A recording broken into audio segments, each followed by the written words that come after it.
Hello friends, এখন আমরা আলোচনা করতে চলেছি লীলা রয়ের বই থেকে 2018-তে আসা WBSI এর একটি সেট। যদি কোনো ইনফরমেশনে ভুল থাকে তবে সেটি কমেন্টে জানিও। ভিডিওটি শেষ অবধি থেকে আশা করি উপকারী আসবে। ভালো লাগলে লাইক করে দিও। আমি এরপর সেট 2 নিয়েও আলোচনা করব। তাহলে চলো শুরু করি। আজকের প্রথম প্রশ্ন ইতিহাস থেকে। হেনরি লুই ভিভিয়ান ডিরোজিও যুক্ত ছিলেন কিসের সাথে? আমরা জানি ইয়ং বেঙ্গল মুভমেন্টের সাথে। ডিরোজিও 1828 সালে একাডেমি অ্যাসোসিয়েশন প্রতিষ্ঠা করেন। নেক্সট কোশ্চেন, নিম্নলিখিত ব্যক্তিবর্গের মধ্যে কে গুপ্ত যুগে ঔষধ সংক্রান্ত বিদ্যার জন্য পরিচিত? নাগার্জুন, শুশ্রু, সৈনক, চরক। উত্তরটা হবে চরক। চরক হচ্ছেন গুপ্ত যুগে ঔষধ সংক্রান্ত বিদ্যার জন্য পরিচিত। চরক ছিলেন সম্রাট কনিষ্কের ব্যক্তিগত চিকিৎসক। সুশ্রুত চিকিৎসা শাস্ত্রে অস্ত্রোপচারের প্রচলন করেছিলেন। চিকিৎসা শাস্ত্রে অস্ত্রোপচারের প্রচলন করেছিলেন হচ্ছে সুশ্রুত করেছিলেন। নেক্সট কোশ্চেন, নিম্নের কোনটির জন্য জালিয়ানওয়ালাবাগের হত্যাকাণ্ড হয়েছিল? আমরা জানি যে রাওলাট অ্যাক্টের জন্য জালিয়ানওয়ালাবাগের হত্যাকাণ্ড হয়েছিল। জালিয়ানওয়ালাবাগের হত্যাকাণ্ড হয়েছিল 1919 সালের 6ই এপ্রিল। এই গান্ধীজি রাওলাট প্রতিবাদে সারা ভারতে হরতাল দিবস পালনের ডাক দেন, যা রাওলাট সত্যাগ্রহ নামে পরিচিত। আর এটিই ছিল গান্ধীজির প্রথম সর্বভারতীয় আন্দোলন। 1919 সালে 13ই এপ্রিল অমৃতসরে জালিয়ানওয়ালাবাগ হত্যাকাণ্ড ঘটেছিল। নেক্সট কোশ্চেন, স্বাধীন ভারতের প্রথম গভর্নর জেনারেল কে ছিলেন? স্বাধীন ভারতের প্রথম গভর্নর জেনারেল ছিলেন লর্ড মাউন্ট ব্যাটেন। ভারতের প্রথম গভর্নর জেনারেল হচ্ছে লর্ড উইলিয়াম বেন্টিং। ভারতের প্রথম ভাইসরয় হচ্ছে লর্ড ক্যানিং শেষ এবং শেষ ভাইসরয় মানে পরাধীন ভারতের শেষ গভর্নর জেনারেল হচ্ছে লর্ড ক্যানিং। আর স্বাধীন ভারতের প্রথম গভর্নর জেনারেল হচ্ছে লর্ড মাউন্ট ব্যাটেন। আর স্বাধীন ভারতের শেষ গভর্নর জেনারেল হচ্ছে চক্রবর্তী রাজা গোপালাচারী। নেক্সট কোশ্চেন, নিম্নের কোন ব্যক্তি দ্বীন-ই ইলাহি সদস্য ছিলেন?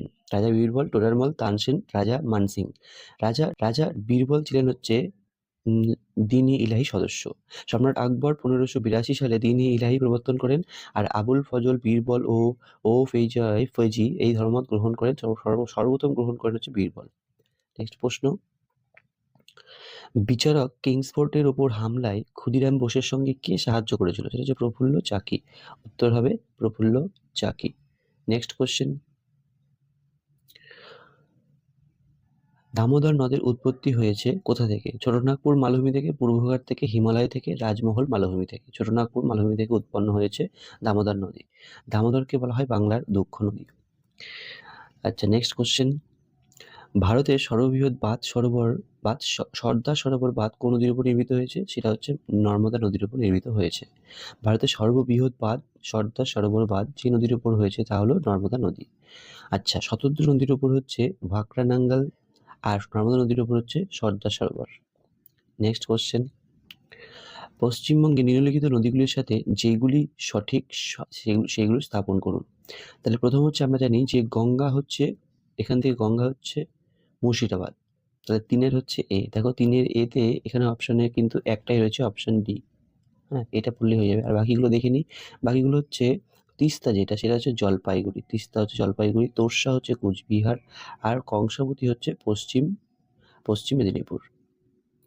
আচ্ছা, নেক্সট, সৌরজগতের একমাত্র গ্রহ যা পূর্ব থেকে পশ্চিম দিকে ঘোরে সেটা হচ্ছে শুক্র। আর বাকি সব কিন্তু পশ্চিম থেকে পূর্ব দিকে ঘোরে। আমাদের পৃথিবী, মঙ্গল, বুধ এগুলো সবই কিন্তু পশ্চিম থেকে পূর্ব দিকে ঘোরে। একমাত্র শুক্র সেটা হচ্ছে পূর্ব থেকে পশ্চিম দিকে ঘোরে। নেক্সট, ভারতের কোন রাজ্যকে চিনির বাটি বলা হয়? সেটা হচ্ছে উত্তরপ্রদেশকে চিনির বাটি বলা হয়, কারণ এখানে বেশি আখ উৎপন্ন হয়। আর কিউবাকে বলা হয় পৃথিবীর চিনির বাটি। চিনি উৎপাদনে প্রথম হচ্ছে মহারাষ্ট্র রাষ্ট্র। নেক্সট, মধ্যপ্রদেশে অমরকন্টক থেকে কোন নদীর উৎপত্তি হয়েছে? মধ্যপ্রদেশে অমরকন্টক থেকে নর্মদা নদীর উৎপত্তি হয়েছে। তাপ্তি মহাদেব পর্বতের মুলতাই উচ্চভূমি থেকে উৎপত্তি হয়েছে এই মহাদেব পর্বত। নেক্সট, ভারতবর্ষের মাঝখান দিয়ে যে অক্ষাংশ গেছে তা হচ্ছে আমরা জানি কর্কট ক্রান্তি রেখা। কর্কট ক্রান্তি রেখার মানে হচ্ছে 23.5 ডিগ্রি উত্তর। কর্কট ক্রান্তি রেখা ভারতের যে রাজ্যগুলির মধ্যে দিয়ে গেছে সেগুলো হচ্ছে গুজরাট, রাজস্থান, ছত্তিশগড়, ঝাড়খণ্ড, পশ্চিমবঙ্গ, ত্রিপুরা, মিজোরাম ও এছাড়া হচ্ছে মধ্যপ্রদেশ।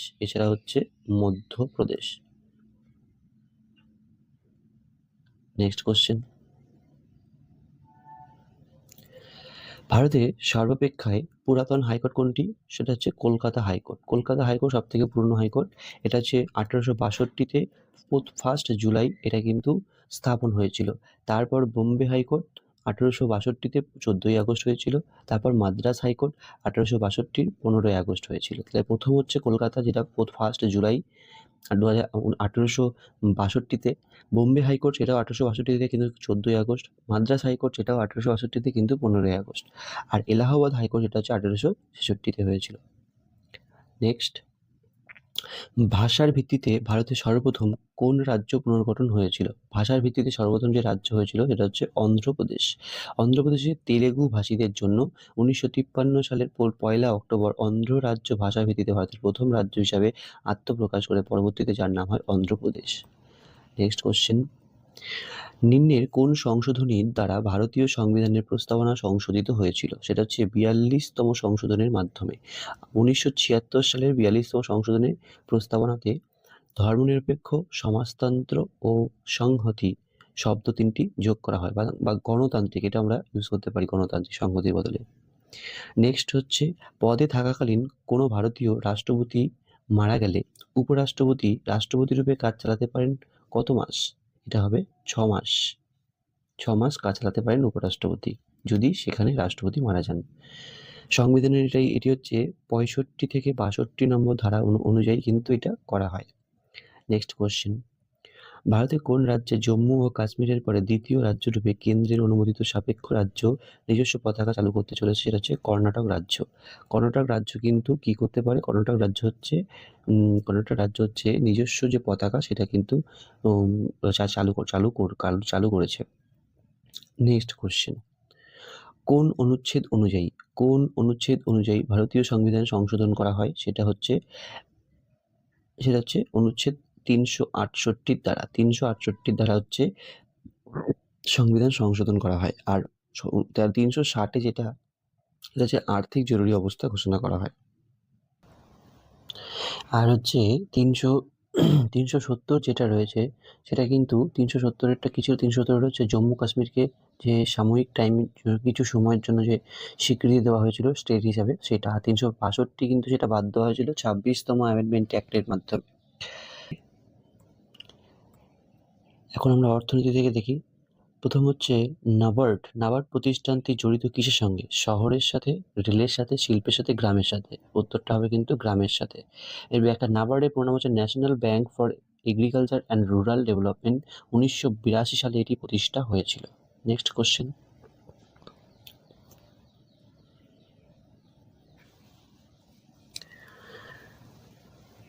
নিম্নের কোন ভারতীয় টাকা যেটা ভারত সরকার দ্বারা মুদ্রিত হয়? যেটা হচ্ছে 1 টাকার নোট। 1 টাকার নোট হচ্ছে সমস্ত প্রকার 1 টাকার নোট আর সমস্ত প্রকার কয়েন, সেটা হচ্ছে ভারত সরকার দ্বারা মুদ্রিত হয়। পদার্থবিজ্ঞান, ফিজিক্স থেকে দেখি। বলছে যে টেলিযোগাযোগের জন্য কোন ধরনের তরঙ্গ ব্যবহার করা হয়? সেটা হচ্ছে আমরা জানি মাইক্রো তরঙ্গ। টেলিযোগাযোগের জন্য, টেলিফোনে যেটা আমরা ব্যবহার করি, টেলিভিশন বা রেডিও প্রোগ্রামের জন্য যেটা রেডিও ওয়েভ ব্যবহৃত হয়।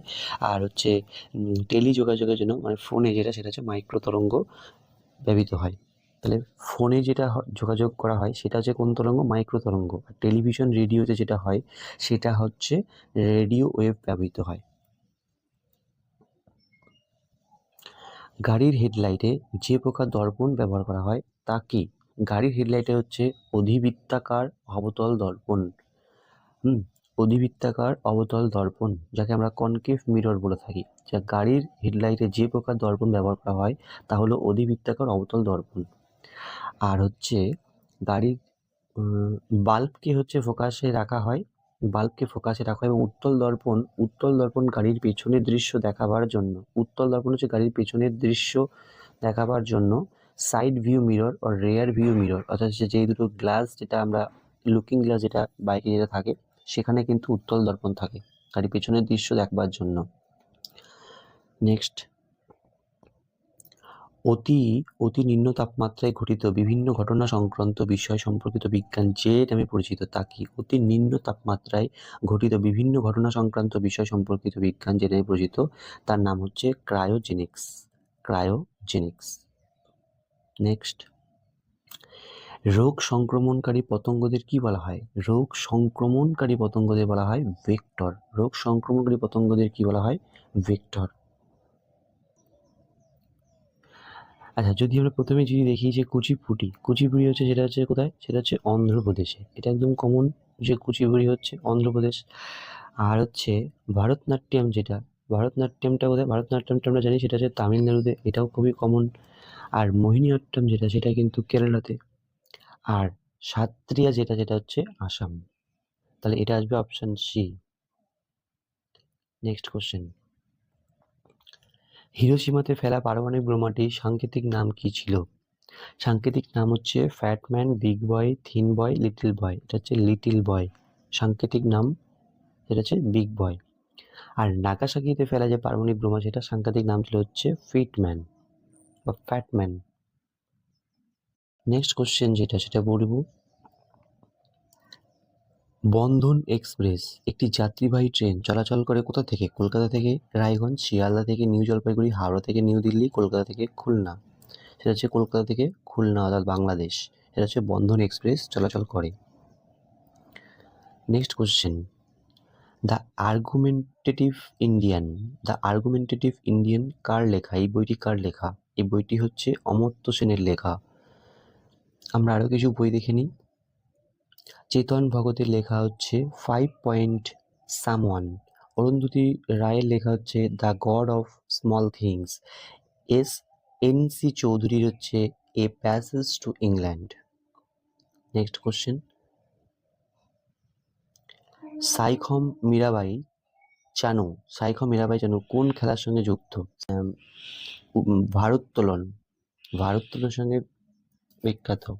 নেক্সট কোশ্চেন,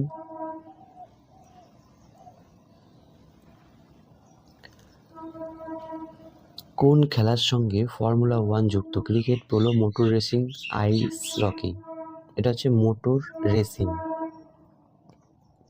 নেক্সট কোশ্চেন, নিচের কোন দেশটি ব্রিক্সের সদস্য নয়? ব্রিক্সের সদস্য নয় হচ্ছে রাশিয়া, কানাডা, ভারত, ব্রাজিল। সেটা হচ্ছে কানাডা। কানাডা কিন্তু রাশিয়ার সদস্য নয়। বি হচ্ছে Brazil, Russia, India, China, south Africa. এছাড়াও কিন্তু ধরুন অনেকগুলো কান্ট্রি যুক্ত হয়েছে। এখন কিন্তু সেটা ব্রিক্স হয়ে গেছে। তো ব্রিক্সের সদস্যগুলো হচ্ছে ব্রাজিল, রাশিয়া, ভারত, চীন, দক্ষিণ আফ্রিকা। এছাড়াও কিন্তু এখন যেটা ইনক্লুড হয়েছে সেটা হলো, দেখো, ব্রাজিল এখন যেগুলো যুক্ত হয়েছে সেটা হচ্ছে Brazil, Russia, India, China, south Africa, Egypt, Ethiopia, Iran, Indonesia and United Arab Emirates. Originally founded by the first four, the group expanded with the South African in 2010 and then again with the later 5 in 2024 and early 2025. The member countries is Brazil, Russia, India, China, South Africa, now Egypt, Ethiopia, Iran, Indonesia and United Arab Emirates. তাহলে আমরা current affairs যে পোর্শনটা ছিল সেটাকে আমরা বাদ দিলাম। এখন আমরা পাটিগণিতে চলে আসি। পাটিগণিতের আমরা অঙ্কগুলোকে দেখি আমরা সলভ করতে পারি কি না। তো পাটিগণিত হচ্ছে প্রথম অঙ্কটা যেটা বলেছে যে 3টি সংখ্যার গড় হচ্ছে 77। প্রথম সংখ্যাটি দ্বিতীয় সংখ্যার দ্বিগুণ এবং দ্বিতীয় সংখ্যাটি তৃতীয় সংখ্যার দ্বিগুণ। সংখ্যা 3টি নির্ণয় করুন। তাহলে প্রথম সংখ্যাটি দ্বিতীয় সংখ্যার দ্বিগুণ আর দ্বিতীয় সংখ্যাটা তৃতীয় সংখ্যার দ্বিগুণ। তাহলে আমরা আগে তৃতীয় সংখ্যাকে ধরে নিতে হবে। দেখো, তৃতীয় সংখ্যাকে ধরে নিয়েছে হচ্ছে এক্স। তাহলে দ্বিতীয় সংখ্যাটা তৃতীয় সংখ্যার দ্বিগুণ। তাহলে দ্বিতীয় সংখ্যাটা কত হবে? দ্বিতীয় সংখ্যাটা হবে 2x। এটা একদম ঠিক করেছে। আর বলে দিয়েছে যে প্রথম সংখ্যাটি দ্বিতীয় সংখ্যার দ্বিগুণ। তাহলে প্রথম সংখ্যাটা যেটা, সেটা হচ্ছে এই 2x এর দ্বিগুণ হবে মানে 4x। এবার কি হলো, এবার বলে দিয়েছে যে 3টি সংখ্যার গড় বলে 77। তাহলে 3টি সংখ্যা কি করে পেলাম? এক্স পেলাম, 2x পেলাম আর 4x পেলাম। তাহলে 3টেকে আমরা যোগ করবো, 3টেকে যোগ করে আমরা 3 দিয়ে ভাগ করব। 3টেকে যোগ করে 3 দিয়ে ভাগ করব। সেই 3 দিয়ে ভাগটা আমরা ওপাশে চলে গেল, 77 গুণ 3 হয়ে গেল। তা 77 গুণ 3 হচ্ছে কত? এখান থেকে 77 গুণ 3 আসবে 3 7 21, এক হাতে থাকবে হচ্ছে 2, 3 7 21, আর একে 21 22 23, 31, তাহলে 231 আসবে, এদের যোগফল 231 টোটাল। আর এখান থেকে 4x 2x x, তাহলে হচ্ছে 6x, 6 এর আগে 7x, তাহলে 7x সমান সমান এত হলে পরে 7x সমান সমান যদি এত হয়, 7x সমান সমান যদি এত, তাহলে x সমান সমান আসবে এখান থেকে 33। এইভাবেই কিন্তু এখানে বেরিয়েছে। তিনটি সংখ্যা হচ্ছে কত, 132, 66 আর হচ্ছে 33। এই 132 কি করে আসলো? যেহেতু এক্স এর মান কত আছে, 33 আছে, তাহলে এক্স যেটা তৃতীয় সংখ্যা যেটা, সেটা হচ্ছে 33 আসবে। দ্বিতীয় সংখ্যাটা কত? দ্বিতীয় সংখ্যা হচ্ছে 2x, তাহলে 2 × 33, তাহলে 2 × 33 হচ্ছে 66। আর তৃতীয় সংখ্যাটা হচ্ছে 4x, তাহলে হচ্ছে 4 × 33 হবে 132। নেক্সট অঙ্ক। তাহলে দেখো, যদি যদি একদিনে কাজটা করে, একদিনে কটা কাজ করছে? একদিনে করছে হচ্ছে 10টা কাজ। আর বি করছে একদিনে সেই কাজটা কতদিনে করছে? 12, মানে একটা কাজ করছে একদিনে 12টা। আর সি করবে হচ্ছে কত? 15টা। তাহলে এদের তিনটে লসাগু কত হবে? 60টা। মোট হচ্ছে 60টা। 10, 12, 15, তিনটে লসাগু হবে 60। একদিনে করবে হচ্ছে কটা কাজ? একদিনে করবে হচ্ছে 6টা কাজ। করবে কটা একদিনে? একদিনে করবে 6টা কাজ। বি করবে কটা একদিনে? 5টা কাজ। আর সি করবে একদিনে কটা? হচ্ছে 4টে কাজ। দেখো কি করে আমি এটা পাচ্ছি।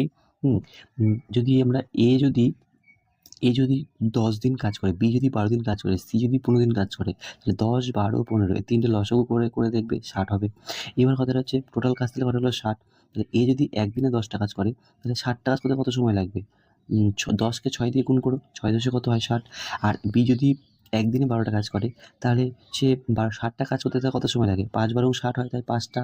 আর সি যদি একদিনে 15টা কাজ করে, তাহলে সে 60টা কাজ করতে কত সময় লাগবে? তাহলে হচ্ছে 4 15 60, 4টে। তাহলে এখান থেকে বুঝতে পারছি যে 6টা, 5টা, 4টে, টোটাল কতটা হচ্ছে? টোটাল হচ্ছে 15টা কাজ হচ্ছে। আচ্ছা, এখন আমাদের যেটা বলেছে যে তারা একসাথে কাজ শুরু করার পর 2 দিন পরে চলে গেল। 2 দিন পরে চলে গেল, আর কাজ সম্পূর্ণ হওয়ার 4 দিন আগে সি চলে গেল। কাজ সম্পূর্ণ হওয়ার পর 4 দিন আগে সি চলে গেল। তাহলে আমি তোমাকে এখান থেকে বলতেই পারি যে টোটাল কাজ কত, মানে যদি আমাদের টোটাল কতদিন সময় লাগে সেটা যদি বার করতে হয়, টোটাল কাজটা হচ্ছে 60। এবার 60-এর থেকে আমরা মাইনাস করব। কোনটা মাইনাস করব? যেটা যে 2 দিন পরে চলে গেল, তাহলে এর কাজটা আমাকে প্রথমে এখানে মাইনাস করতে লাগবে। তাহলে 2 দিন পরে একদিনে করে কটা? 6টা। তাহলে 2 দিনে করবে কটা? 12টা। তো এটা আমরা মাইনাস করব, আর প্লাস করব কোনটা? যেটা সি, যেটা 4 দিন কাজ শেষ হওয়ার 4 দিন আগে সি চলে যায়, সেটাকে আমরা প্লাস করব। কেন? কারণ হচ্ছে সি এর একদিনের কাজ হচ্ছে 4টে, তাহলে সে 4 দিনে কটা করবে? সেটা হচ্ছে 16টা কাজ করবে। তাহলে আমি এই টোটাল হচ্ছে ওয়ার্কটা বার করলাম। আর এখান থেকে কাজটি শেষ হতে কতদিন সময় লেগেছিল? কাজটি শেষ হতে সময় লেগেছিল হচ্ছে, দেখো প্রথমে তো তো চলেই গেছে, তাহলে বাকি পড়ে থাকলো কি? বি আর সি। তাহলে বি একদিনে করে 5টা, সি একদিনে করে 4টে, তাহলে 4 আর 5 কত হবে? 9। তাহলে এটাকে আমাকে ডিভাইড করতে হবে 9 দ্বারা। এইবার দেখো 60 মাইনাস 12, তাহলে 60 আর 16 যোগ করলে কত হবে? 60 আর 16 যোগ করলে 76। 76 থেকে 12 বাদ দাও, দেখো আসবে 64। 64/9, এই 64/9 কিন্তু এটার অ্যান্সার দিয়েছে ডিতে। আমি এটাকে মুছে দিচ্ছি। দেখো 64/9 এই অ্যান্সার আছে, 64/9। এই যে এবার এটাকে বইয়ের এখানে কীভাবে করা হয়েছে সেটাকে আমরা দেখি, সেটাকে আমরা আলোচনা করি। তাহলে বলেছে প্রথমে বলেছে ধরি কাজটি শেষ হতে এক্স দিন সময় লেগেছে। কাজটা মোট কাজ শেষ হতে এক্স দিন সময় লেগেছে। কাজ করেছে হচ্ছে 2 দিন। কাজ করেছে 2 দিন, আর বি কাজ করেছে হচ্ছে এক্স দিন। কারণ বি তো কন্টিনিউ কাজ করেই গেছে। বি টোটাল কাজটা এক্স দিনেই করেছে। আর সি কাজ করেছে হচ্ছে এক্স মাইনাস 4 দিন, কারণ হচ্ছে সে 4 দিন আগে চলে গেছে।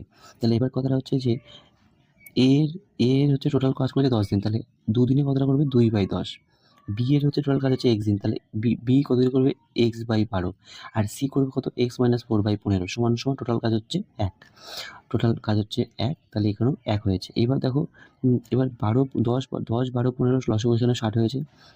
দিয়ে এখান থেকে ক্যালকুলেশন করে 10কে তোমার 12 + 5x + 4x - 16x, এখান থেকে আসে 9x - 4 = 60, x = 64/9। এটাও দেখতে পারো, অসুবিধা নেই। আচ্ছা, তারপরের অঙ্কটা কি বলেছে দেখো, যে বলেছে যে একটি ক্রিকেট খেলায় প্রথম 10 ওভারে গড় রান ছিল 3.2। প্রথম 10 ওভারে গড় রান ছিল 3.2। 282 রান তুলতে হলে বাকি 40 ওভারে রানের গড় কত হবে? মানে প্রথম 10 ওভারে গড়ের রান ছিল যে 3.2 করে, আর 282 রান তুলতে হলে বাকি 40 ওভারে কত রান তুলতে হবে, গড়ে কত রান তুলতে লাগবে। তাহলে দেখো এখানে ব্যাখ্যাটা দেখে নিই যে প্রথম 10 ওভারে মোট রান হচ্ছে কত হবে, 3.2 গুণ 10 মানে হচ্ছে 32 রান। প্রথম 10 ওভারে মোট রান হচ্ছে 32 রান। আচ্ছা, আচ্ছা বই যেটা দিয়েছে এটা হচ্ছে কিন্তু গড় দিয়েছে, গড় হচ্ছে 3.2, আর আমরা এখানে মোট রান যেটা বার করবো গড়ের সাথে মানে 10 ওভারের সাথে যেটা 3.2 গুণ করলে কিন্তু আমরা টোটাল রানটা পেয়ে যাবো। আর শেষ 40 ওভারে রান হচ্ছে কত করেছিল, শেষ 40 রান কত করতে হবে, 282 তুলতে হবে। তাহলে 282 রান থেকে যদি 32 মাইনাস হয় তাহলে 250 রান থেকে করতে হবে। শেষ 40 ওভারে যে রানটা হয়েছিল সেটা হচ্ছে 250 রান। আর শেষ 40 ওভারে রানের গড় তাহলে বার করবো, 250কে আমরা কত দিয়ে ভাগ করবো, 40 দিয়ে ভাগ করবো, কারণ শেষ 40 ওভারে গড়টা বার করতে হবে। তাই এখান থেকে 40 দিয়ে ভাগ করে এটা আসলো 6.25। নেক্সট অঙ্ক দেখে নিই। বলছে একটি সেলাই মেশিনের ক্রয় মূল্য সিপি হচ্ছে কত, 800 টাকা। দোকানদার পরপর 15% আর 10% ছাড় দেন, তাহলে বাকি বা সেলাই মেশিনটির বিক্রয় মূল্য কত ছিল, মানে এসপি বার করতে হবে। তাহলে এখান থেকে বিক্রয় মূল্য বার করার সহজ নিয়মটা হচ্ছে যখন পরপর ছাড় হয়, ক্রমিক ছাড়, কথাটা ভালো করে বুঝবে। যদি ক্রমিক ছাড় বলে তাহলে যে 15% ছাড়টা দিয়েছে, তাহলে 15% ছাড় মানে আমাকে বিক্রি করেছে কত, কত পার্সেন্ট, 85%। আর 10% ছাড় মানে বিক্রয় মূল্য কত ছিল, 90%। তাহলে মেশিনটির বিক্রয় মূল্য হবে, যে একটা ক্রয় মূল্য আছে মানে 800 টাকা যে ক্রয় মূল্য আছে এর উপরে কত পার্সেন্ট, 85%, 85% মানে 85/100। আর তার সাথেই গুণ হচ্ছে কত পার্সেন্ট, তো হচ্ছে 90%, মানে 90/100। এবার কাটাকুটি করে দেখো 612 টাকা আসবে উত্তরটা। খুব শর্ট অঙ্কটা ভালো করে বুঝিয়ে দিয়েছে। নেক্সট হচ্ছে সরল। এই যে সরলটা আছে, এই সরলটার ক্ষেত্রে আমরা কিন্তু প্রথমে দেখো আমি বলতেই পারি প্রথমে এখানে যেটা করতে হবে, বদমাস নিয়মটা মাথায় রাখতে হবে। বদমাস নিয়মে প্রথমে হচ্ছে ব্র্যাকেটের কাজ আগে হয়, তার মানে ফার্স্ট ব্র্যাকেটের কাজটাই আগে হবে। এইখানে যে ফার্স্ট ব্র্যাকেটের কাজ আছে এটাকে আগে করতে হবে। এবার এটাকে করার জন্য এখানে দেখো 6 মাইনাস 3 পূর্ণ 3 5, 3 পূর্ণ 3 5 মানে কত হবে, 3 5 15, আর 15 আর 3 কত হবে 18/5, আর 3 3 3 3 3 আর 2 কত হবে 5/3। তাহলে আমি যদি এখান থেকে দেখি শর্ট করে যে 3 মাইনাস 18/5 আর হবে প্লাস 5/3। এবার এই তিনটে যদি ক্যালকুলেশন করি তাহলে আমি দেখি 3 5 কত হবে 15 আসবে। এবার 15কে ডাইরেক্ট 6 দিয়ে গুণ, 4 15 60, তাহলে 6 15 কত হবে 90। তাহলে 6 15 হচ্ছে 90 মাইনাস 5 দিয়ে 15 3 3 3 6 3 18 কত হবে, 18 দুগুণে 36, 3 18 কত হবে, 3 24, 4 আর থাকবে 2, 3 4 5 54, 3 18 হবে 54। প্লাস হচ্ছে কত, প্লাস হচ্ছে 3 দিয়ে 15কে যদি ভাগ করো তাহলে আসবে দেখো 5 5 5 কত হবে 25, তাহলে এখানে আসবে কত 25। তাহলে এবার যদি আমি হিসাব করি তাহলে 25 আর 90 কত হয়, 25 আর 90 হবে তোমার হচ্ছে 115, 115 থেকে 54 বাদ, 115 থেকে যদি আমি 54 মাইনাস করি তাহলে এখান থেকে আসবে হচ্ছে 6, 61/15, 61/15। এটাকে আমি মুছে দেবো এখনই। তো 61/15 হচ্ছে এইটার যেটা ক্যালকুলেশনে এটা আসলো।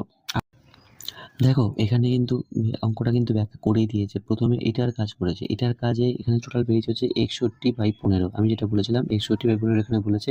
আর এইখানে যেটা আছে এই যে দেখো এখানে 1 পূর্ণ 3 4, এখানটা কত হবে 4 একে 4 আর 4 আর 3 কত হবে 7, 7/4। দেখো এখানে 7/4 নিয়ে এসছে।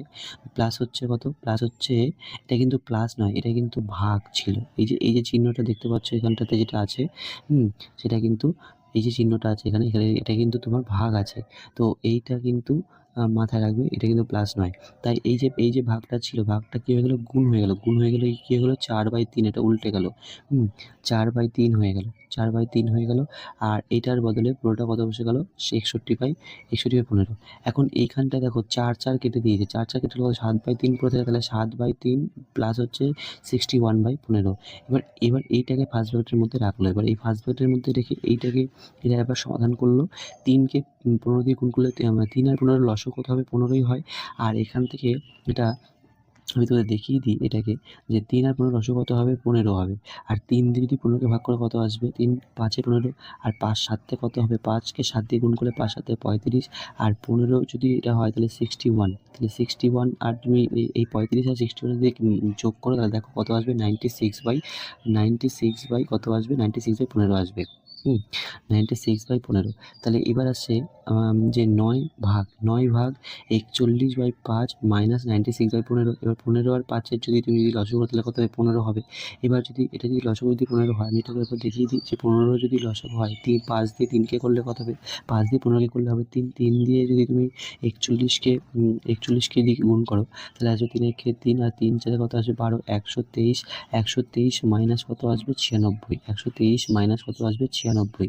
এবার 123 থেকে যদি 96 মাইনাস করো তাহলে তোমার আসবে হচ্ছে 27/15। তাহলে 9 ভাগ 27/15। এবার ভাগটাকে গুণ চিহ্ন দিয়ে উল্টে দাও, 15/27 হয়ে যাবে। এবার 9 দিয়ে 27 কাটলে কত হবে? 3। 3 দিয়ে 15 কাটলে কত হবে? হচ্ছে 5। তাহলে 5 হচ্ছে আমাদের অ্যান্সার। নেক্সট অঙ্ক দেখে নিই। বলছে যে 700 টাকা রাম, শ্যাম ও যদু 700 টাকা রাম, শ্যাম ও যদুর মধ্যে এমনভাবে ভাগ করা হলো যাতে রাম শ্যামের অর্ধেক, রাম পাবে শ্যামের অর্ধেক এবং শ্যাম পাবে যদুর প্রাপ্ত অর্থের অর্ধেক। তাহলে যদুর প্রাপ্ত অর্থের পরিমাণ কত? তাহলে যদুর প্রাপ্ত অর্থকে ধরে নিই। তাহলে যদু পাবে হচ্ছে কত? এখানে 4x ধরেছে। কেন ধরেছে একটু বুঝতে লাগবে। রাম, শ্যাম, যদু এই 3 জনের মধ্যে ভাগ হচ্ছে টাকাটা। এবার বলেছে রাম শ্যামের অর্ধেক পাচ্ছে। তাহলে রাম যদি x টাকা পায় তাহলে শ্যাম পাচ্ছে কত? x/2 টাকা। রাম পাচ্ছে না, সরি, যদি রাম যদি x টাকা পায় তাহলে শ্যাম পাবে কত? শ্যাম পাবে হচ্ছে 2x টাকা। আর বলেছে শ্যাম হচ্ছে যদুর প্রাপ্ত শ্যাম যদুর প্রাপ্ত অর্থের অর্ধেকের পাচ্ছে। তাহলে শ্যাম তো 2x পাচ্ছিল। তাহলে শ্যাম যদি 2x পায় তাহলে যদু পাবে কত? তাহলে যদু পাবে সেই জায়গাটা 4x টাকা। কারণ 4x এর অর্ধেকই তো 2x হয়।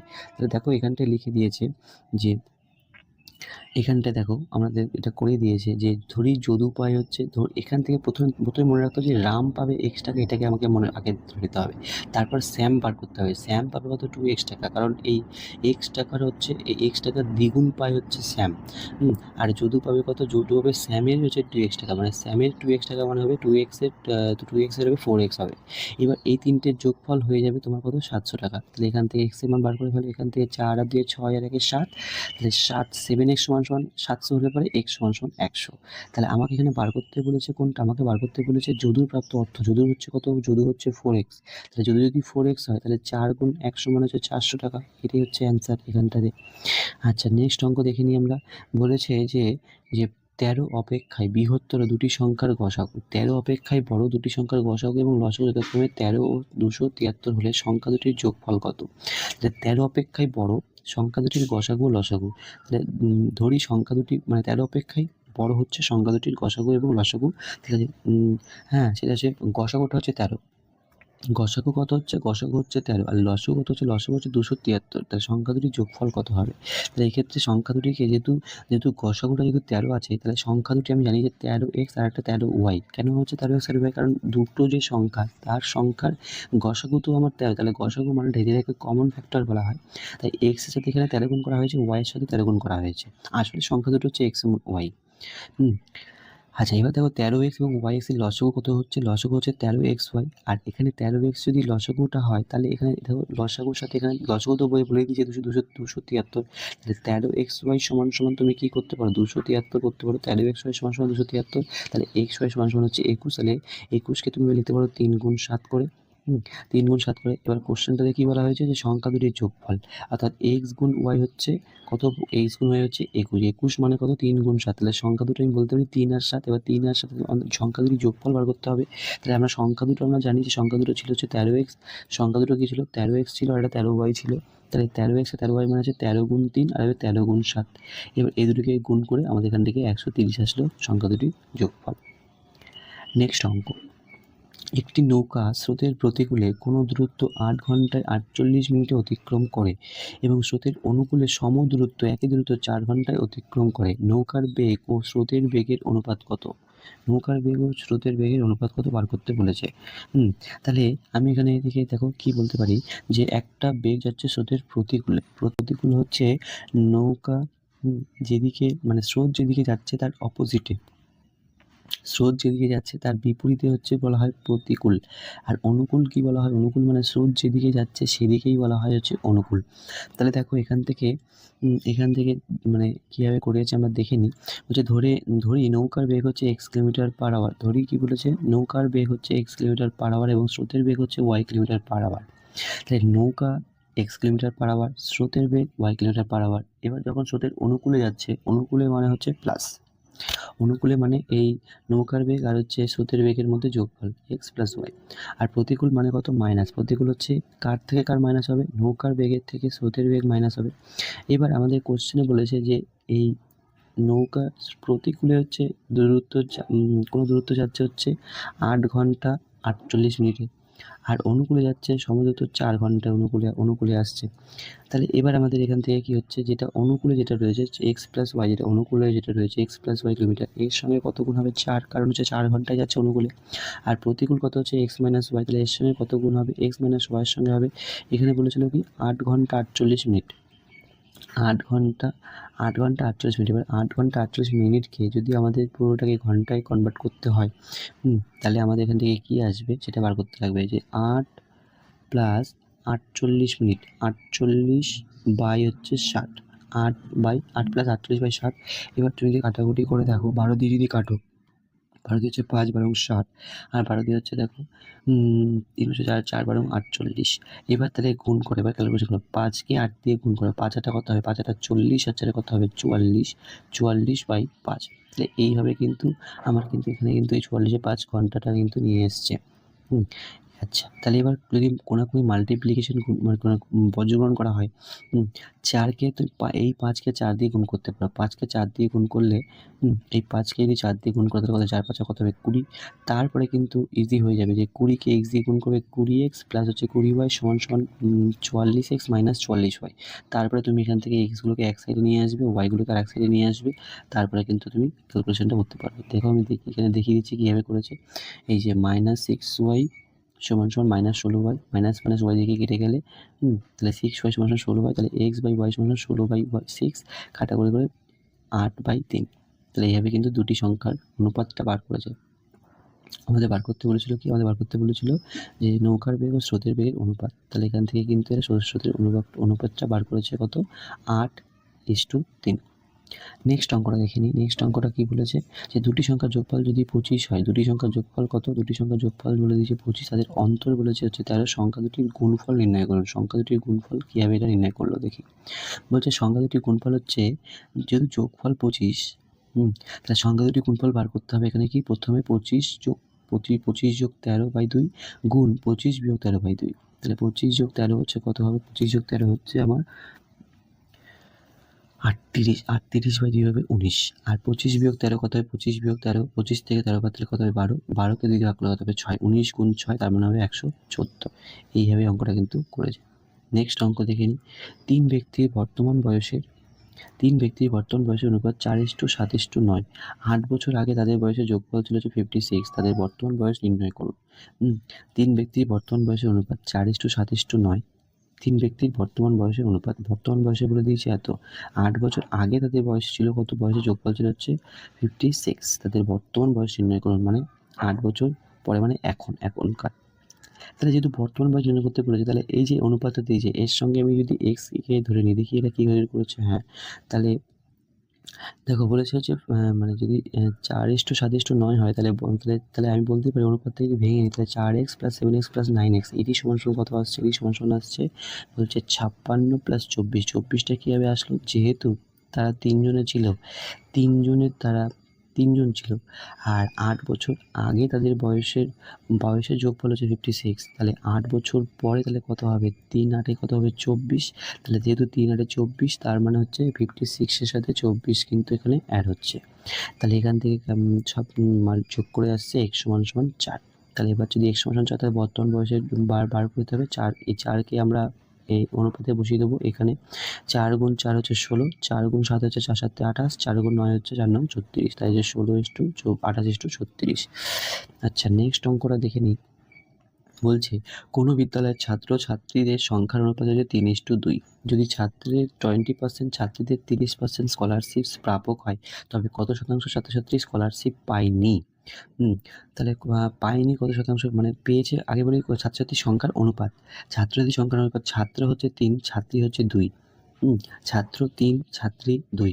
এবার ছাত্র হচ্ছে 20%, ছাত্রী 30% স্কলারশিপ পেয়েছে। তাহলে আমি যদি ছাত্র 20% পেয়েছে, তার মানে পায়নি কত পার্সেন্ট? 80%। আর ছাত্রীদের 30% পেয়েছে, তার মানে পায়নি কত? 70%। তার মানে 80% আর 70% হচ্ছে তারা কি পায়নি? স্কলারশিপ পায়নি। এইটা দেখি এবার এখানে কীভাবে করেছে। আচ্ছা, এখানে যেটা করেছে এটা হচ্ছে মোট ছাত্রছাত্রী ধরে নিয়েছি 100 জন। তার মধ্যে ছাত্র হচ্ছে 20%, তাহলে হচ্ছে 60 জন। 120% হচ্ছে 60 জন হবে। আর ছাত্রী 30% পেয়েছে, মানে 40 জন পেয়েছে। এবার হচ্ছে মোট স্কলারশিপ পেয়েছে, এখানে আগে ওটা বার করে নিয়েছে। মোট স্কলারশিপ হচ্ছে পেয়েছে কত? 60 গুণ 20/100।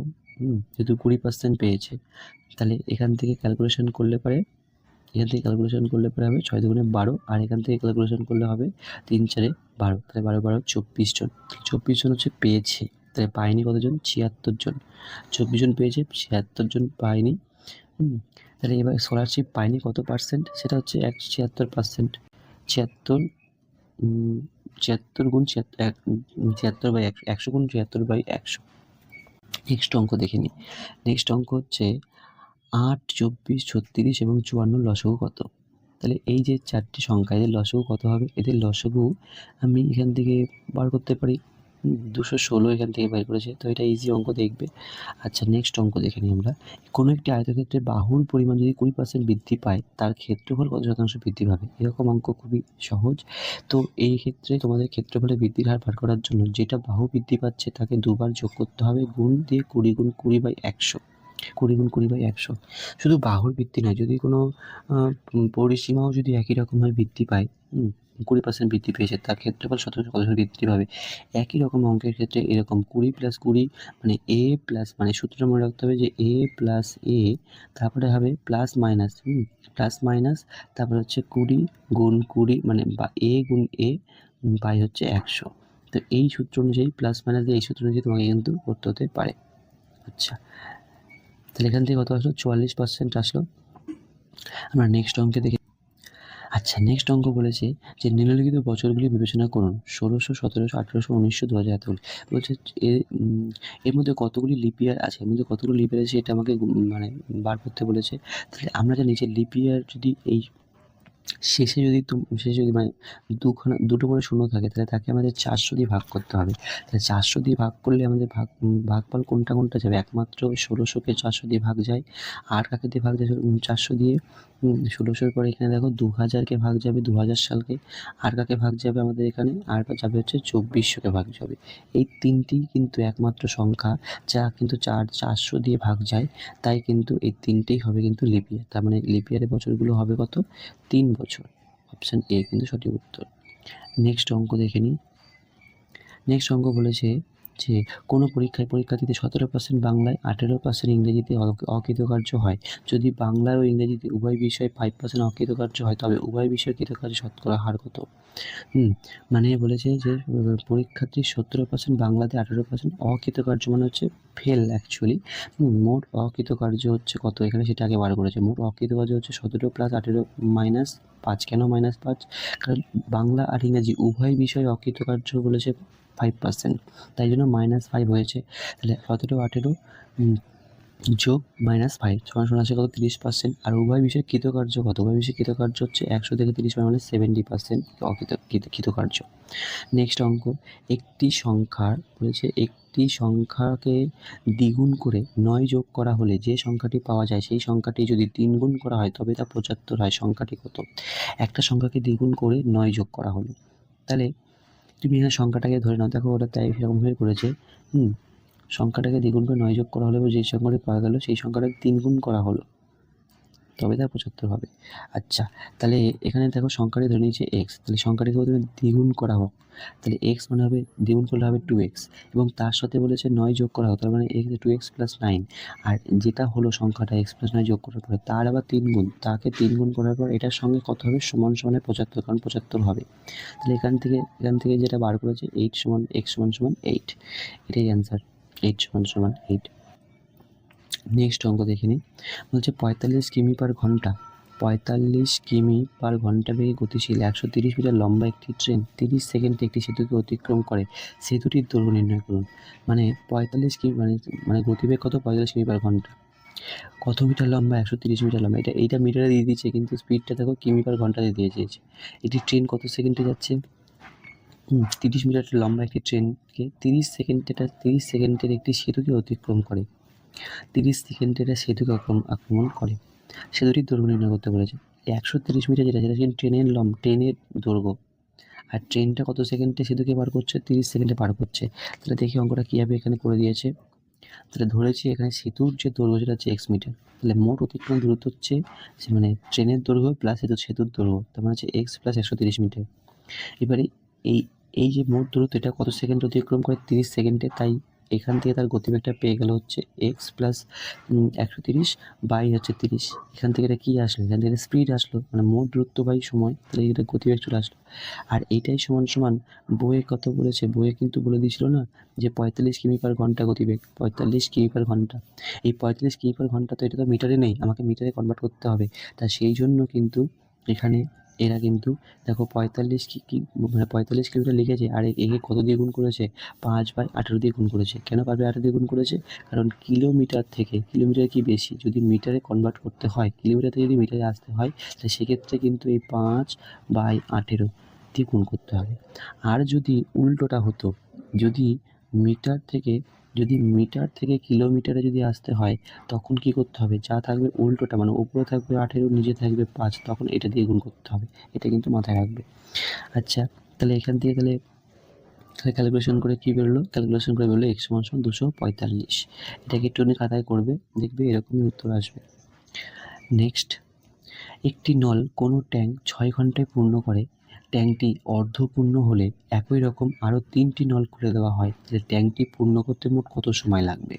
মানে একটা নল যেটা কোনো ট্যাঙ্কে ৬ ঘন্টায় সম্পূর্ণ করছে, ট্যাঙ্কটি অর্ধপূর্ণ হলে একই রকম আরও ৩টি নল খুলে দেওয়া হচ্ছে। তাহলে ট্যাঙ্কটি পূর্ণ করতে মোট কত সময় লাগবে?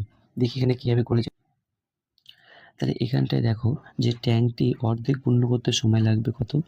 ৩ ঘন্টা। মানে একটা নল যার ৬ ঘন্টায় পূর্ণ করেছে বা ৬ ঘন্টায় সম্পূর্ণ করে, এবং সেই ট্যাঙ্কটি অর্ধপূর্ণ হলে পরে কত সময় লাগবে? আর্ধেক হতে ৩ ঘন্টা টাইম লাগবে। তাই এখানে ৩ ঘন্টা টাইম বার করেছে।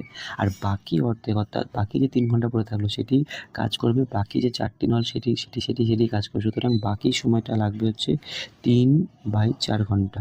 আর ৩/৪ ঘন্টাকে যদি মিনিটে কনভার্ট করতে হয়, ৩/৪ × ৬০ মানে হচ্ছে ৪৫ মিনিট।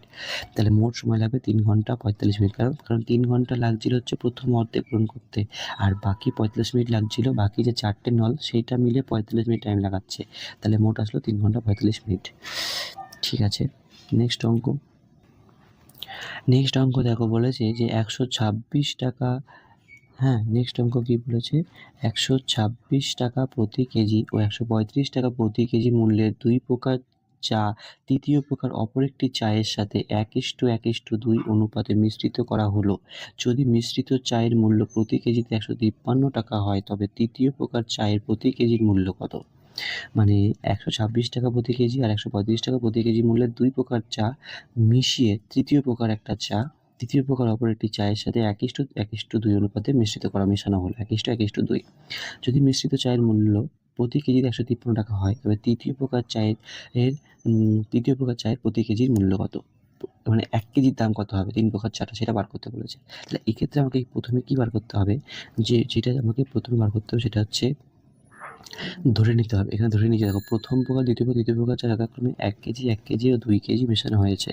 কেন ১ কেজি ২ কেজি মেশানো হয়েছে? কারণ এই ১ আর ১ মিলিয়ে ২ কেজি হয়, তাই এখানে দ্বিতীয় প্রকারে কিন্তু ২ কেজি মেশানো হয়েছে। তাহলে প্রথম ও দ্বিতীয় প্রকারের চায়ের মূল্য কত? প্রথম ও দ্বিতীয় প্রকারের মোট চায়ের মূল্য হচ্ছে যেটা এখানে ১২৬ আর ১৩৫ এর যোগফল। আর ৩ প্রকার চায়ের মোট মূল্য কত? তৃতীয় প্রকার চায়ের তৃতীয় প্রকার চায়ের মোট মূল্য, তৃতীয় প্রকার চায়ের মোট মূল্য হচ্ছে 153 গুণ 4। কেন 153 গুণ 4? তার কারণটা হচ্ছে, দেখো এখানে বলা হয়েছে যে 1:1:2 অনুপাতে। তাহলে 1:1:2 অনুপাতে মোট কত হচ্ছে? দেখো 4 আসছে। তাহলে এর জন্য আমাদের কিন্তু 3 প্রকার চায়ের মোট মূল্য আছে 153 গুণ 4 মানে 612 টাকা। তাহলে তৃতীয় প্রকার চায়ে 2 কেজির মূল্য কত হচ্ছে? 2 কেজির মূল্য হচ্ছে যে 216 টাকা যেটা এসেছিল, প্রথম 2 প্রকার চায়ের যেটা মূল্য ছিল 216 টাকা, সেটা বাদ দিতে হলো। তৃতীয় প্রকার চাই 2 কেজির মূল্য, মানে 4 কেজির মূল্য হচ্ছে 4 কেজির মূল্য কত? 4 কেজির মূল্য হচ্ছে 612 টাকা। আর 2 কেজির মূল্য হবে কত? যে 261, এটা বাদ গেলে 315 টাকা। এবার 315 টাকা যদি 2 দিয়ে ভাগ করি, তাহলে আমাদের 1 কেজির মূল্য পেয়ে যাবো 175.50। এইভাবে কিন্তু অঙ্কটা করেছে। আচ্ছা, নেক্সট অঙ্ক দেখে নিই। নেক্সট অঙ্ক আছে যে 65 লিটার জল মিশ্রিত দুধ ও জলের পরিমাণের অনুপাত হচ্ছে 10:3। ওই মিশ্রণে আরও কত লিটার জল মেশালে দুধ ও জলের পরিমাণের অনুপাত হবে 8:5। তার মানে মোট লিটার কত? 65 লিটার। তাতে তাতে দুধ ও জলের পরিমাণ হচ্ছে 10:3। 10:3। তাহলে এবার আমরা এখান থেকে কী করতে পারি দেখি। এখান থেকে কী করেছে, 45 লিটারে আগে 65 লিটারে দুধ কতটা আছে, সেটা আছে 50 লিটার। এটা লিটার হবে, 50 লিটার আছে। আর জল আছে কতটা? জল আছে হচ্ছে 15 লিটার। তাহলে ধরি x লিটার জল মেশাতে হবে। তার মানে x লিটার জল মেশাতে হবে মানে হচ্ছে 15 লিটারের সঙ্গে x যোগ হয়েছে। আর যেটা প্রথমে 50 লিটার যেটা পেয়েছিল সেটা উপরে থাকলো। তাহলে 50/15 যোগ x সমান হচ্ছে 8/5। তাহলে এখান থেকে কিন্তু বার করতে হলো কিন্তু কত আসলো? 16.4 লিটার। এইভাবে কিন্তু অঙ্কটা হবে, দেখে নিও। আচ্ছা, পরে 2 জন লোক এবং 3 জন বালক যে কাজ 10 দিনে করতে পারে, সেই কাজ 3 জন লোক আর 2 জন বালক 8 দিনে শেষ করে। তাহলে 2 জন লোক 1 জন বালক সেই কাজটি কত দিনে সম্পূর্ণ করবে? এখানে কিন্তু এই যে লোককে আমরা ম্যান দিয়ে ডিনোট করব আর বালককে আমরা বয় দিয়ে ডিনোট করব।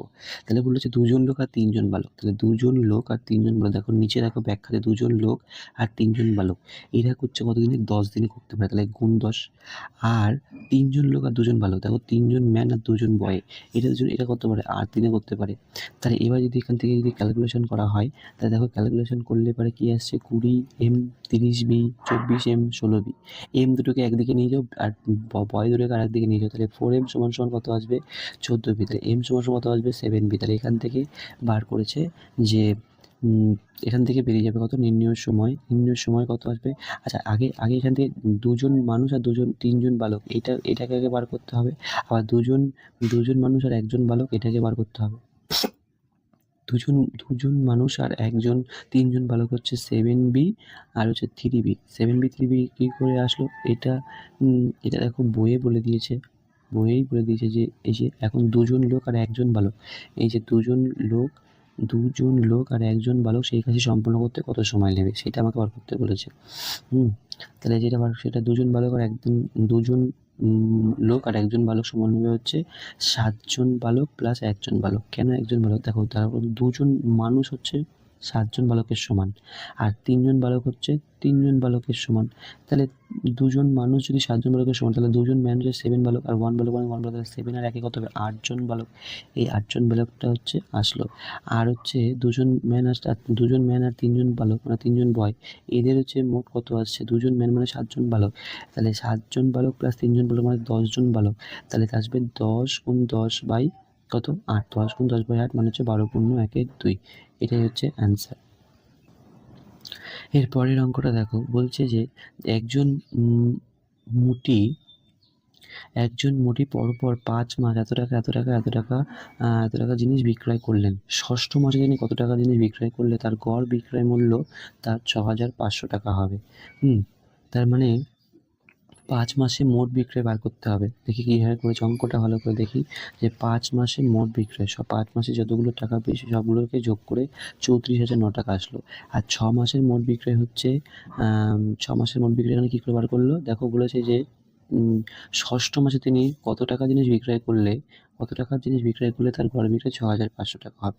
এবার যেহেতু গড় বিক্রয় বলে দিয়েছে, গড় বিক্রয় 6,500 টাকা, তাই আমাকে কী করতে হবে? তাহলে এখান থেকে ষষ্ঠ মাসের বিক্রয়টা বার করতে গেলে এই মোট যেটা 34,900 টাকা যেটা বেরিয়েছিল, 34,900 টাকাটা যে 5 মাসের, সেটার সঙ্গে আমাকে বার করতে হবে কত? আগে 6 মাসের মোট বিক্রয়টা বার করতে হবে, তাহলে 65 যে 6,500কে 6 দিয়ে গুণ করতে হবে, যেটা আসবে 39,000 টাকা। আর এই 39,000 টাকা থেকে যদি 34,900 টাকা বাদ যায়, তাহলে থাকবে হচ্ছে 6 মাসের টাকাটা থাকবে 4,991 টাকা। এবারে যে তারপরের অঙ্ক দেখে নিই, যে 30 কিলোমিটার পার ঘন্টা বেগে গতিশীল 100 মিটার লম্বা একটি ট্রেন স্টেশনে দাঁড়িয়ে থাকা একজন ব্যক্তি কত সময় অতিক্রম করবে? কত সময় অতিক্রম করবে সেটা বার করতে লাগবে। এটা হচ্ছে 10 সেকেন্ডে অতিক্রম করবে। কী করে বেরোলো এটা? কারণ সময় ইকুয়াল টু হচ্ছে দূরত্ব বাই গতিবেগ। দূরত্ব মানে কত? দূরত্ব হচ্ছে 100 মিটার। গতিবেগ কত? গতিবেগ হচ্ছে 30 কিলোমিটার পার ঘন্টা। কিলোমিটার পার ঘন্টা থেকে কিসে আসতে হবে? মিটারে আসতে হবে। তাহলে মিটারে আসার জন্য, মিটার পার সেকেন্ডে আসার জন্য 18/5 দিয়ে গুণ করতে হবে। তাহলে 18/5 দিয়ে হচ্ছে 5 দিয়ে 100কে গুণ করা হলো, 5 × 100। হ্যাঁ, আবার হচ্ছে তুমি 0 0 কেটে দিতে পারো। সুতরাং এখান থেকে 3 দিয়ে 18 কাটতে পারো, 3 ছয় 18, 6 দুগুণে 12, অনেক রকমের কাটাকুটি করা যায়। তো পরের অঙ্কতে চলে যাই। বলছে যে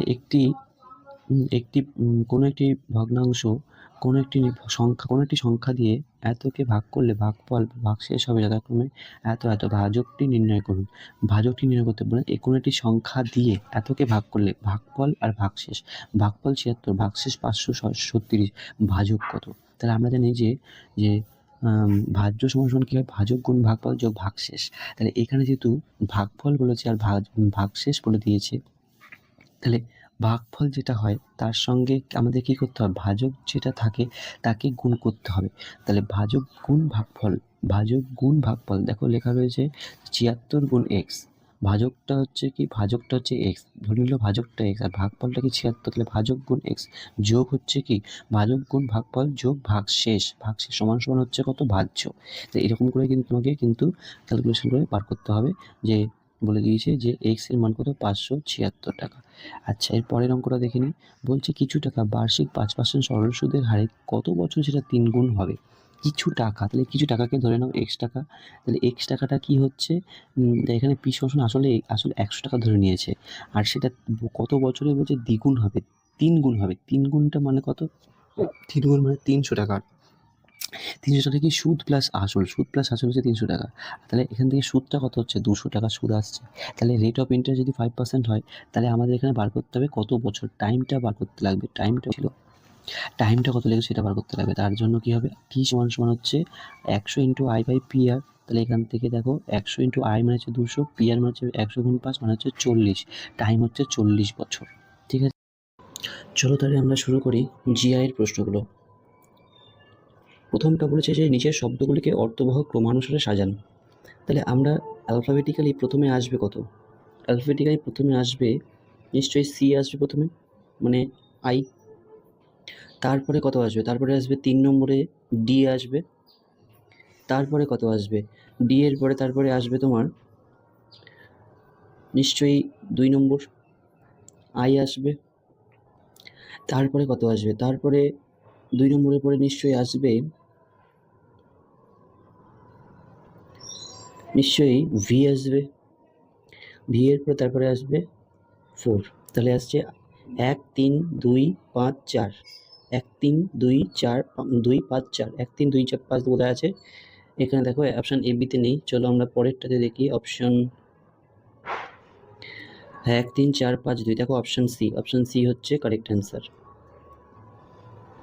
ঠিক আছে, নেক্সট কোশ্চেনে যাই। বলছে নিম্নের কোন নকশাটি হচ্ছে ভ্রমণার্থী ট্রেন আর বাসের সেরা সম্পর্ক নির্দেশ করবে? দেখো ভ্রমণার্থীরা কী করছে? ভ্রমণকারীটা বাসেও যায় আবার ট্রেনেও যায়, তাই অপশান মানে ব্যাখ্যা সিটা হচ্ছে ম্যাচ করছে। আচ্ছা, নেক্সট কোশ্চেন দেখি। বলছে নিম্নের কোনটি সমগোত্রীয় নয়? রসুন, আলু, লঙ্কা, আদা। লঙ্কা, কারণ লঙ্কা দেখো মাটির ওপরে হয় আর বাকিগুলো দেখো মাটির নিচে হয়, তাই লঙ্কাটা। আচ্ছা, নেক্সট দেখো, নেক্সটে একটা কোশ্চেন আছে যে বলেছে ABCDEFGH একটা বৃত্তাকারে কেন্দ্রের দিকে মুখ করে বসে আছে। হ্যাঁ, যদি মনে করো এটা একটা বৃত্ত, এই বৃত্তের কেন্দ্রের দিকে মনে হচ্ছে, মনে করো এরা সবাই কেন্দ্রের দিকে মুখ করে বসে আছে। 8 জন, তাহলে ABCDEFGH এরকম 8 জনে বসে আছে। তো আমি এটাকে আর রাখছি না, দেখো এখানে করেই দেওয়া আছে, তো সেটাকেই বলছি। এই যে দেখো এখানে এরকম করে বুঝিয়ে দেওয়া হয়েছে। তাহলে এখানে দেখো এরকম করে বুঝিয়ে দেওয়া হয়েছে। তো ওখানে পরপর পড়ি, তাহলে দেখি আমরা বুঝতে পারবো। তাহলে F হচ্ছে C এর ডান দিক থেকে তৃতীয়তে। এফ সি এর ডান দিক থেকে তৃতীয়তে।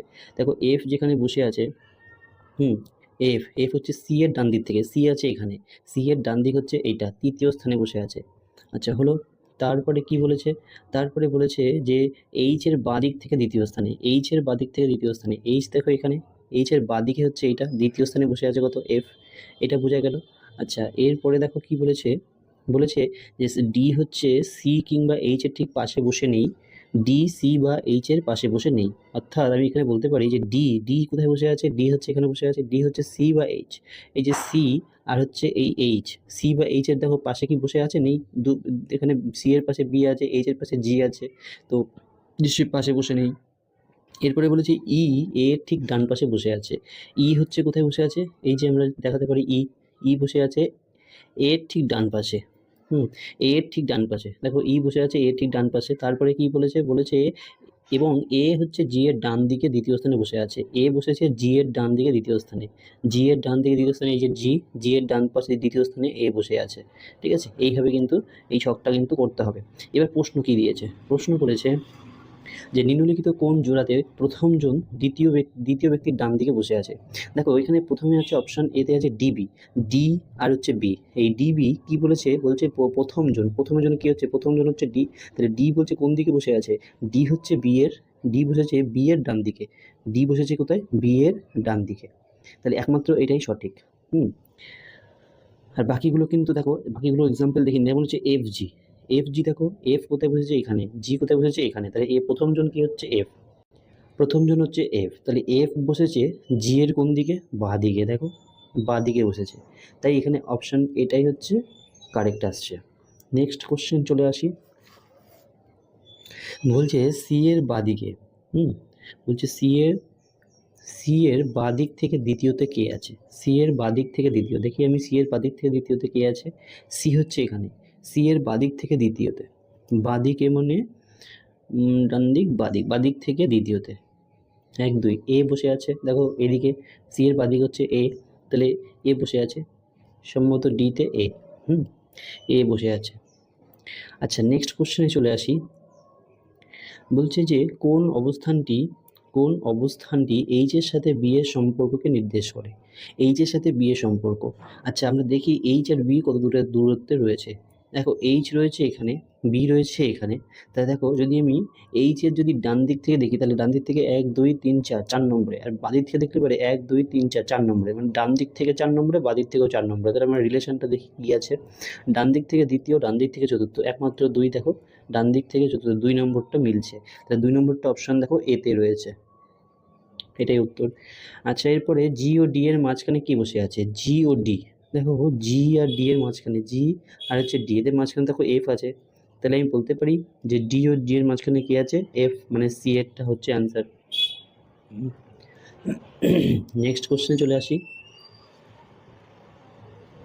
সি এর ঠিক ডান দিকে কে আছে, সি এর ঠিক ডান দিকে, আমি এবার ছবিটা চলে আসি, সি এর ঠিক ডান দিকে, দেখো সি এখানে আছে, সি এদিকে আছে, সি এর ঠিক ডান দিকে দেখো এদিকে হচ্ছে ডান দিক, তাহলে সি এর ঠিক ডান দিকে হচ্ছে বি বসে আছে, বি, তাহলে সি এর ঠিক ডান দিকে কি বসে আছে, অপশান হচ্ছে সি এর ঠিক ডান দিকে দেখো বি বসে আছে, না এই যে বি বসে আছে।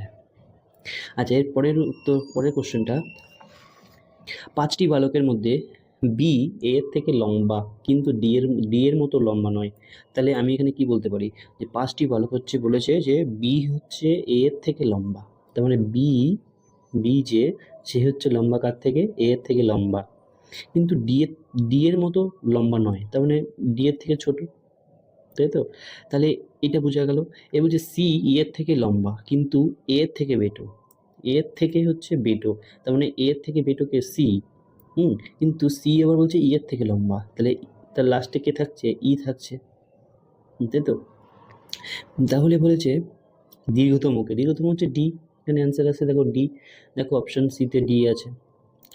নেক্সট বলছে 86 কোশ্চেন, কি বলছে, বলছে যে 125 64 216 81, এর মধ্যে বলছে যে কোনটি আলাদা সেটা আমাকে বার করতে হবে। দেখো 125 হচ্ছে পাঁচের কিউব হয়, 5 এর কিউব মানে কত হয় 125, তাই তো, আর কি বলতে পারি, 64 মানে কতর কিউব হয়, 4-এর কিউব হয়, 4-এর কিউব হচ্ছে 64, তাই তো।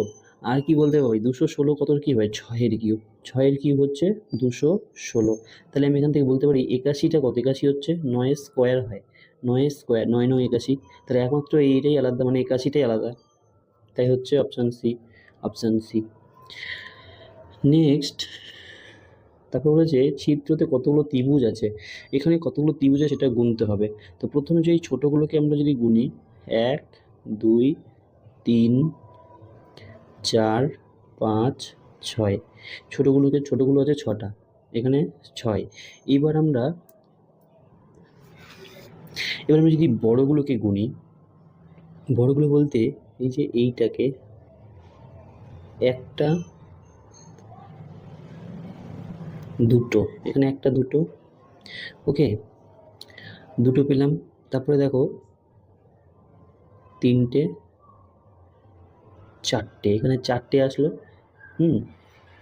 4টে, তাহলে 6 + 4, তাহলে 6 6 4 পেলাম।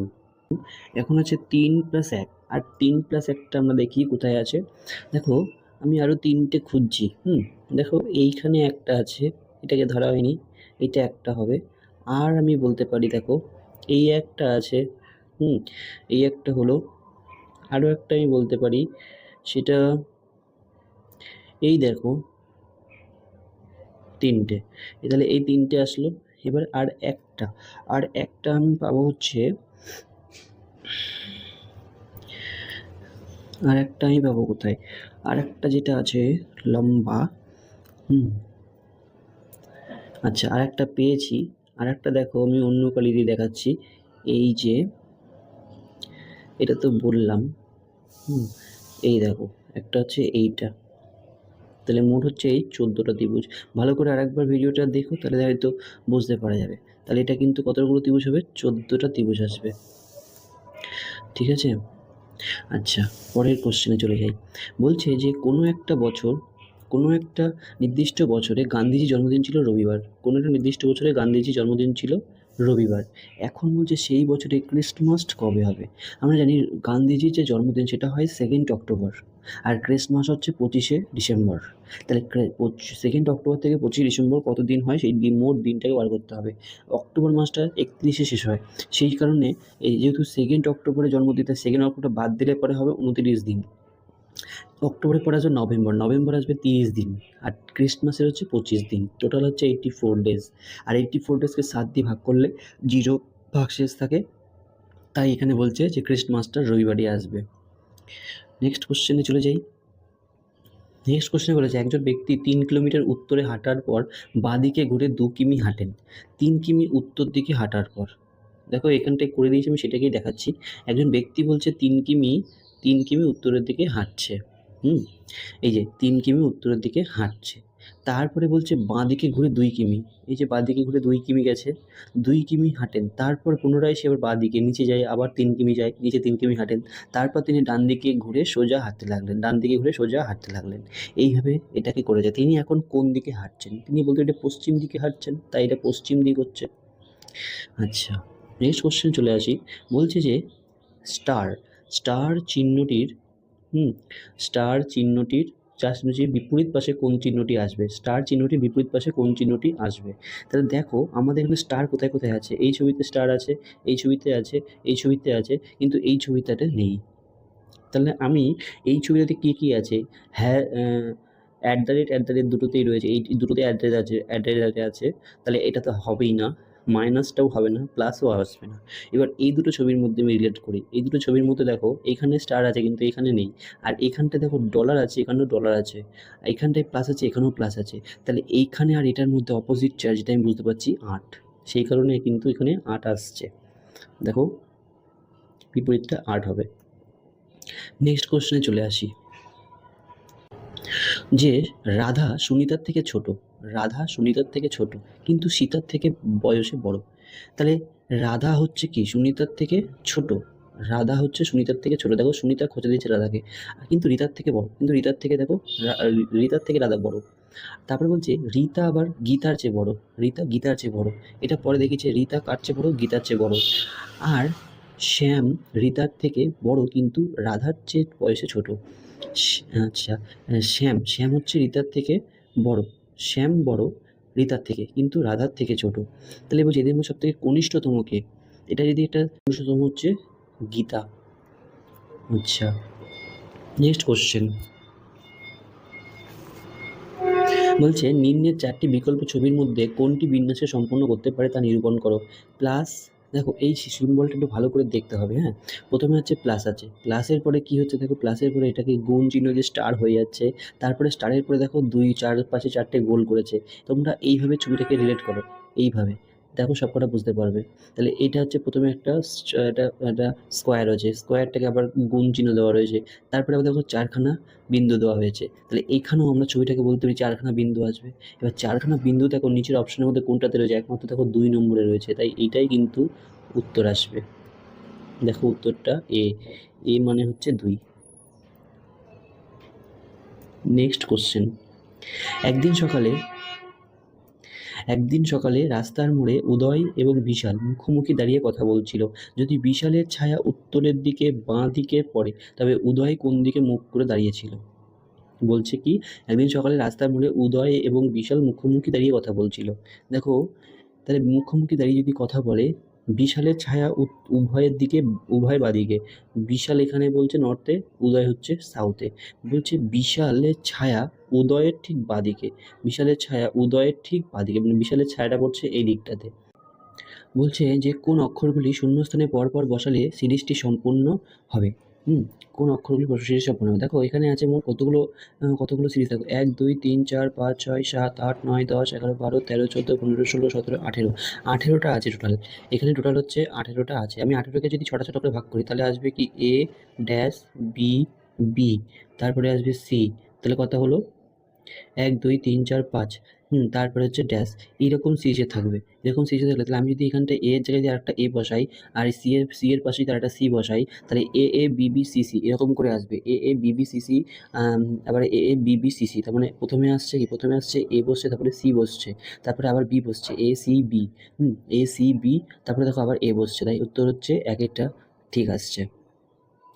এবার দেখো বলা হয়েছে যদি প্লাস মানে মাইনাস, মাইনাস মানে গুণ, ভাগ মানে যোগ, গুণ মানে ভাগ, তবে এই সিরিজটা কী হবে? তাহলে আমরা দেখি এটাকে কি করা যায়।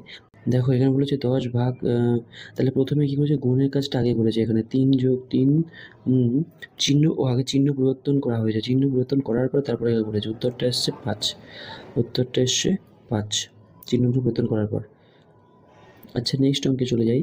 নেক্সট অঙ্ক বলেছে 18টি শিশুর মধ্যে একটি সারিতে বাঁদিক থেকে রাজু সপ্তমে, বাঁদিক থেকে রাজু কততে আছে, রাজু আছে সপ্তমে, এবং যদি মতি আর রাজু তাদের পরস্পরের জায়গা বদল করে তাহলে রাজুর বাঁদিক থেকে 15তম হবে। ডান দিক থেকে মতির বর্তমান স্থান কী হবে? ডান দিক থেকে মতির বর্তমান স্থান এখানে বলেছে যে 18টি শিশুর মধ্যে একটি সারিতে বাঁদিক থেকে রাজু সপ্তম, বাঁদিক থেকে রাজু হচ্ছে সপ্তম স্থানে আছে। বাঁদিক থেকে রাজু সপ্তম স্থানে রয়েছে। আর যদি মতি আর রাজু তাদের পরস্পর জায়গা বদল করে তবে রাজু বাঁদিক থেকে 15তম হয়ে যাচ্ছে। রাজু বাঁদিক থেকে 15তম হয়ে যাচ্ছে, ডান দিক থেকে মতির অবস্থান কত করেছে। মতি ও রাজু পরস্পর জায়গা পরিবর্তন করলে বলছে মতি বাঁদিক থেকে সপ্তম স্থানে থাকবে, মতি বলছে বাঁদিক থেকে সপ্তম স্থানে থাকবে, সপ্তম স্থানে মতিও বাঁদিক থেকে সপ্তম স্থানে। ডান দিক থেকে মতির অবস্থান হবে হচ্ছে 18 বিয়োগ 6, 18 যদি 18 জন আছে তাহলে হচ্ছে 12তম। নেক্সট কী বলেছে দেখি, বলেছে যে কোনো সাংকেতিক ভাষায় A K C, B K D, C K E, এইভাবে জেড পর্যন্ত লেখা হয়। তার মানে হচ্ছে দুঘর পরপর। দেখো এ এর পরে বি সি, বি এর পরে সি ডি, সি এর পরে ই এফ, দুঘর পরপর। তাহলে এইখানে যেটা লিখে দিয়েছে সেটাকে কীভাবে লেখা হবে? তাহলে সি এর পরে দুঘর মানে কত হবে? সি এর পরে দুঘর মানে হবে ই। এইচ এর পরে দুঘর মানে কত হবে? এইচ এর পরে দুঘর মানে হচ্ছে জি আই জে, জে হবে। তাই আই এর পরে দুঘর মানে কত হবে? আই এর পরে দুঘর মানে হবে, আই এর পরে দুঘর আই জে কে, কে আসবে, কে এর পরে হবে এল এম, এম এর পরে হবে এন ও, ও এর পরে এ এর পরে হবে বি সি, তাহলে ও এর পরে সি। এবার হচ্ছে জি এর পরে আসবে এইচ আই, সি এর পরে আসছে আই, না ওটা দেখো কে এর পরে ও আছে, তার মানে এটাই সঠিক আসছে। নেক্সট কোশ্চেন, আচ্ছা দেখো যে এই ম্যাথ MATCH ম্যাথ যেটা OCVEJ হয়েছে, দেখো ২ ঘর পর পরে হয়েছে। এম এর পরে ২ ঘর যাও, হ্যাঁ, MNO। দেখো এম এর পরে ও হচ্ছে ২ ঘর, A এর পরে ২ ঘর হবে C, T এর পরে ২ ঘর হবে V, হ্যাঁ, C এর পরে ২ ঘর হবে আবার E, H এর পরে ২ ঘর হবে J। এরকম করে স্কোরের পরেও ২ ঘর করে গেলে পরে আমরা এই UEQTG এটা আমরা পাচ্ছি। হুম, তো এটাই হচ্ছে অ্যান্সার। নেক্সট কোশ্চেনটা দেখি। নেক্সট কোশ্চেন বলেছে, কোনো ঘড়ি আয়নায় 12:40 দেখালে প্রকৃত সময় কী হবে? প্রকৃত সময় বার করার অর্থ হচ্ছে এই 11:60 থেকে আমাদের যেটা দিয়ে দেয় সেটাকে মাইনাস করতে হয়। 12:40 মানে এখানে 0, মানে রাত 12:40 হলে পরে সেটা 0, 0 হয়ে যায়। তো 0টা 40 মাইনাস করলে পরে 11:20 থাকে। প্রকৃত সময় এই কারণে আসছে 11:20। নেক্সট কোশ্চেনে চলে যাই। যে উনি আমার ঠাকুরদাদার একমাত্র পুত্রের একমাত্র কন্যা। সুরেশের ঠাকুরদাদার একমাত্র পুত্রের একমাত্র কন্যা। একমাত্র পুত্রের একমাত্র কন্যা। সুরেশের ঠাকুরদাদা মানে দাদুর ছেলে মানে সুরেশের বাবা, তার একমাত্র কন্যা মানে সুরেশের হচ্ছে বোন। তাহলে এই কারণে এখানে বোন আসছে। এই হলো টোটাল ১০০টা প্রশ্ন। মাঝে মাঝে একটু ভুল ত্রুটি হতে পারে। ঠিক আছে, ভিডিওটা দেখার জন্য ধন্যবাদ।